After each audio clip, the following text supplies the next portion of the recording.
maxaad kala socotaa lacagaha dawladda ay ku bixiso baraha bulshada? kadib doorashadii 8 Febraayo waxaa dhaqanka siyaasadda Soomaaliya ku soo biiray bixinta lacag joogto ah oo lagu bixinayo baraha bulshada. bixinta lacagahan oo dawladdu u xisaabtay dad gaar ah ayaa waxa ay u qaybisay laba shabakadood.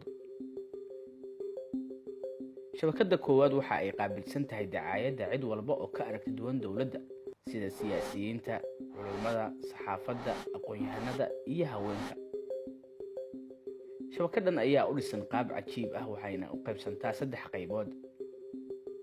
qaybta koowaad waa qaybta loo yaqaan commentiska. qaybtan waxay qaabilsan tahay in la isku bahaysto qoraalada ka dhanka ah dawladda. qof waliba oo ka mid ah qaybtan waxa uu leeyahay 10 Facebook. inta badan erayo isku mid ah ayay isticmaalaan sida qarandumis, mooryaan iyo waxyaabo la mid ah.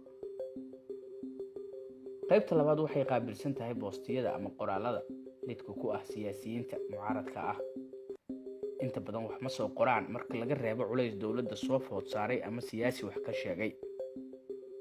qaybta saddexaad waxay qaabilsan tahay muuqaalada tooska looga hadlo ee loo yaqaan live-ka, waana qaybta ugu mushaarka badan. inta badan dadka isticmaala baraha bulshada qaybtan waa ay garanayaan. shabakada labaad ayaa ka khatar badan midii hore.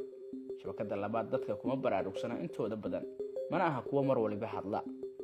waxay isugu jiraan siyaasiyiin, culamo caan ah, aqoon-yahano iyo odayaal. waxaad ku garan kartaa waxay hadlaan marka dawladda ay fashil dhexda ka gasho.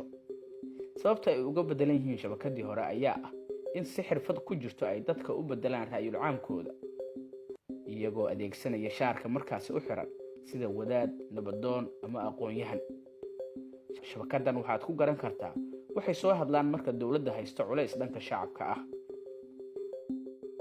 marka la isku daro shabakadahan ay dawladda isticmaasho waxaa la dhihi karaa inta badan dadku waa ay fahmeen, kuwa yar mooye.